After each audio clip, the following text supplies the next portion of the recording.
Cy Fisher's public speaking class, 7 of us, including myself. We have all been in that relationship, one that was more than a high school fling, one that things started to get serious, one that we hope was the one, but how will we know for sure? People put their best front on when they start dating someone. They're charismatic, polite, overly giving, and always showing their best side. But is that who they really are?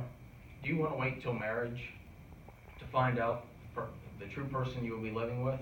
Hello class, my name is Cy Fisher, and I'm here today to tell you the benefits of living together before marriage and how this can provide a strong backbone for your marriage to start off with.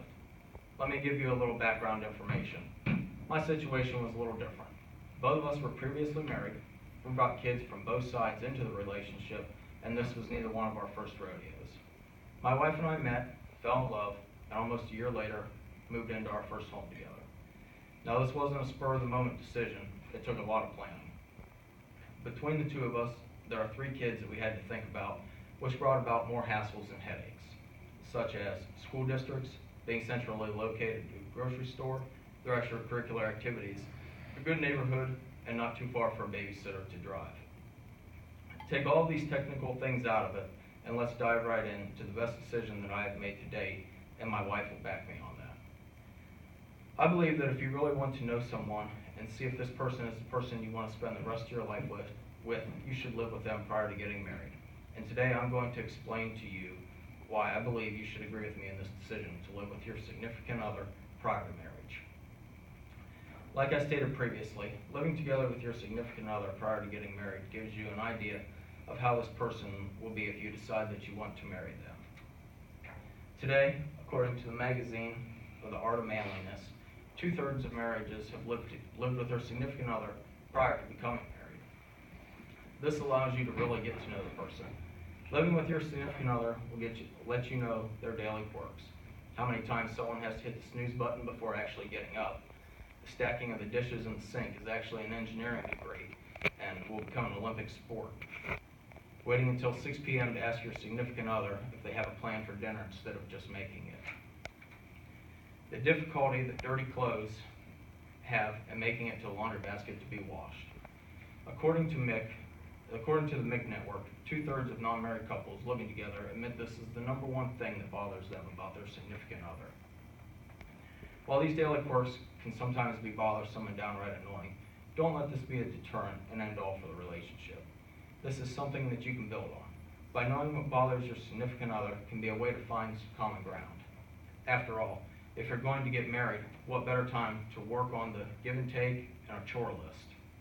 My wife and I both lived with people that we dated in the past, and it didn't work out for whatever reason. However, this time in our relationship, it felt different for the both of us. We were older, more mature, we didn't rush into it, and we both knew we eventually wanted this relationship to lead to marriage. And while the above quirks are still a daily struggle for us, we have learned a lot to adapt and overcome and not let the little things bother us. Secondly, living together will allow you into the inside of your significant other's daily stressors. If you cannot handle these, now's the time to find out.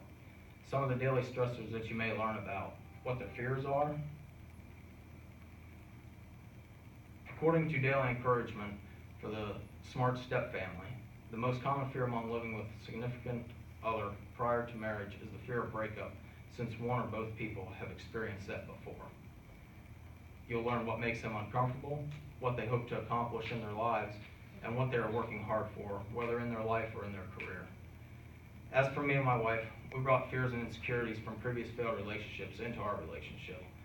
While these were sometimes tough to work through, they brought us closer together and stronger by being able to help us help each other through them, and by building security and a solid foundation not only for us, for our children.